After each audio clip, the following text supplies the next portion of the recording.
नमस्कार दोस्तों, स्वागत है फुर्सत ज्ञान पर। और थंबनेल देखकर आपको अंदाजा लग चुका है कि आज हम किस बारे में बात करने वाले हैं। सुशांत सिंह राजपूत क्या गजब के एक्टर थे दोस्तों। और इतनी कम उम्र में ही क्या मंझी हुई एक्टिंग ये करते थे। और ये कहते हुए भी दिल भारी सा हो जाता है कि अब वो हमारे बीच नहीं रहे। फाइनली उनका केस सीबीआई के हाथों में जा चुका है।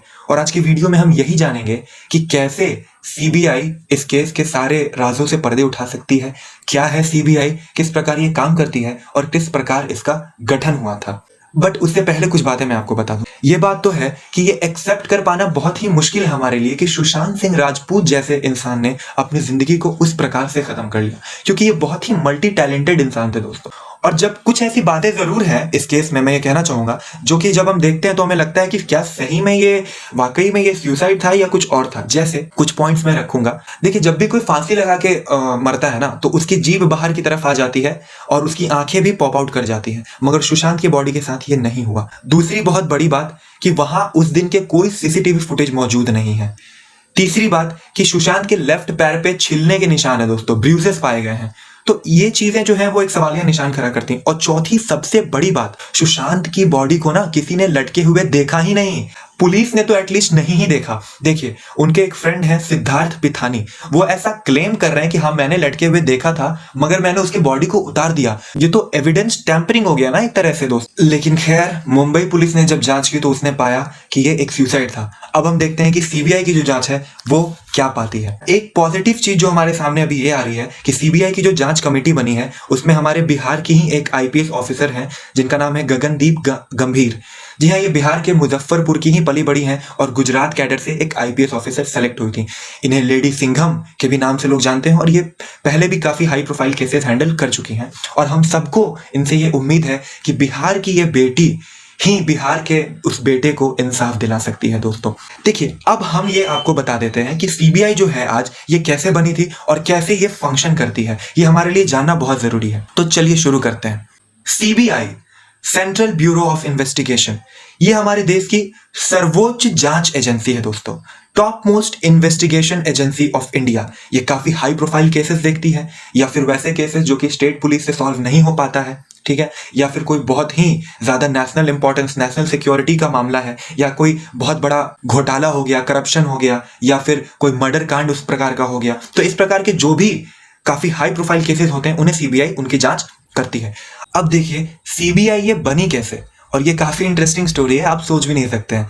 1941, उस समय हम सभी जानते हैं कि वर्ल्ड वॉर 2 चल रहा था, भारत को आजादी नहीं मिली थी और हम अंग्रेजों के अंडर थे। और हम सब जानते हैं कि वर्ल्ड वॉर 2 के अंदर अंग्रेजों ने भारत से भर भर के इंडियंस को उठाया और वर्ल्ड वॉर 2 में अपनी तरफ से लड़वा रहे थे वो। तो जब वर्ल्ड वॉर 2 चल रहा था तो भारत में उन्होंने एक वॉर एंड सप्लाई डिपार्टमेंट बना रखा था।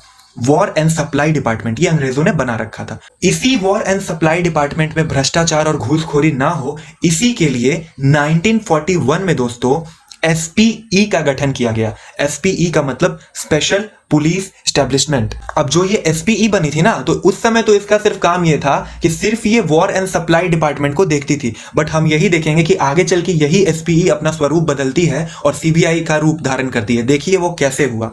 देखिए, अब जो एसपीई का गठन हुआ तो उसके जो सुपरिटेंडेंट थे उन्हें वॉर डिपार्टमेंट का हेड बना दिया गया, ठीक है, वो वॉर डिपार्टमेंट का चार्ज उन्हें दिया गया। अब देखिए, 5 साल बाद क्या होता है, 1946 को एक एक्ट लाया जाता है, Delhi special police establishment act, DSPE act हम जिसे कहते हैं।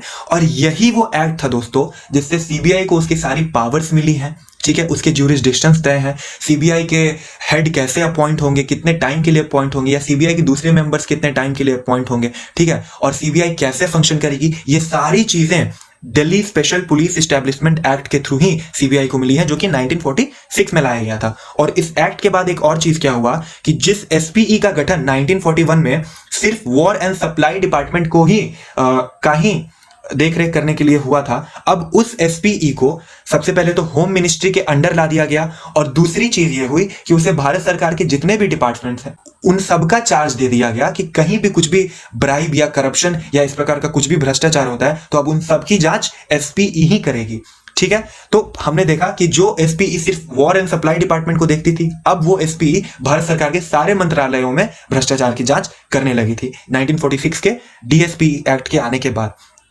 अब 1963 में क्या होता है कि जो DSPE थी, Delhi special police establishment act, इसका नाम चेंज करके रख दिया गया दोस्तों सेंट्रल ब्यूरो ऑफ इन्वेस्टिगेशन। जी हाँ, ये जो CBI नाम पड़ा ना, ये स्टार्टिंग से नहीं था, ये नाम पड़ा है 1963 में, तो इस बात को ध्यान रखिएगा। और CBI के फाउंडर कौन थे, उनका नाम भी याद रख लीजिएगा, DP कोहली।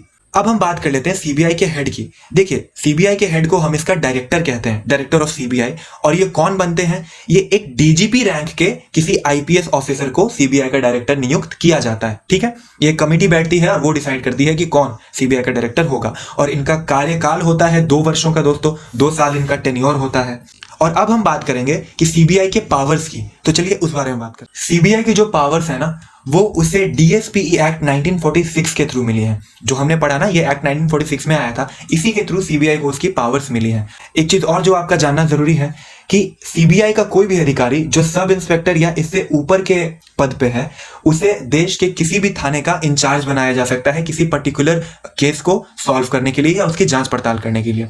और एक चीज और कि बहुत सारे केसेस में CBI जो है वो स्टेट पुलिस के साथ मिलके कोऑर्डिनेशन बना के किसी केस के ऊपर काम करती है। हालांकि मैं दिल से ये चाहूंगा कि सुशांत सिंह राजपूत के केस में ऐसा नहीं हो, क्योंकि मुंबई पुलिस ने जो रिपोर्ट दिया उससे हम कितने संतुष्ट हुए ये दोस्तों आप सभी जानते हैं।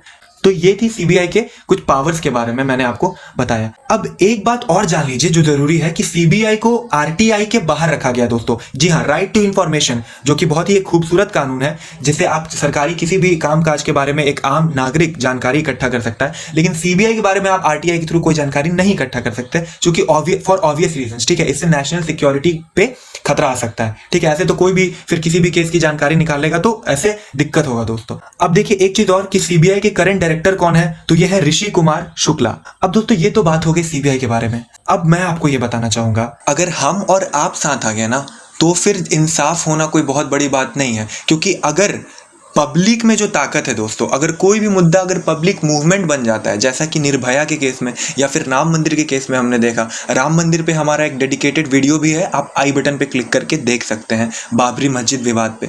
तो मैं ये कह रहा था कि कोई भी मुद्दा अगर पब्लिक मूवमेंट बन जाता है ना, तो पूरे सिस्टम पे एक प्रेशर होता है उस केस को जल्द से जल्द सॉल्व करने का, और इंसाफ की गुंजाइश वहाँ बहुत ज़्यादा बढ़ जाती है। तो अभी प्लीज टेक्नोलॉजी का पॉजिटिव वे में इस्तेमाल करें और ट्विटर, फेसबुक, इंस्टाग्राम, हर जगह इस बात को इस प्रकार से ट्रेंड कराएं कि वहां बैठे हुए जो लोग बैठे हुए हैं ना इस केस के पीछे, उनको भी इस बात का एहसास हो कि नहीं, जनता की भावनाएं, सेंटिमेंट्स जुड़ी हुई हैं। ठीक है, और एक बात तो मैं आपसे कहना चाहूंगा कि हम और आप, जी हाँ बिल्कुल आप, अगर साथ आ गए ना, तो फिर तो दोस्तों कोई ताकत रोक नहीं सकती है दुनिया की। और आप क्या सोचते हैं इस केस के बारे में, वो ज़रूर हमें कमेंट बॉक्स में बताएं, ताकि हमें भी पता चले कि मतलब किस प्रकार से लोगों की भावनाएं इस केस में जुड़ी हैं, या फिर कहीं लोग भूल तो नहीं गए, क्योंकि भारतवर्ष में है ना, हर रोज़ एक नया मुद्दा आते रहता है। तो क्या आप लोग भूल तो नहीं गए ना इस चीज़ को। तो मिलते हैं अब अपने अगले वीडियो में, तब तक के लिए धन्यवाद दोस्तों।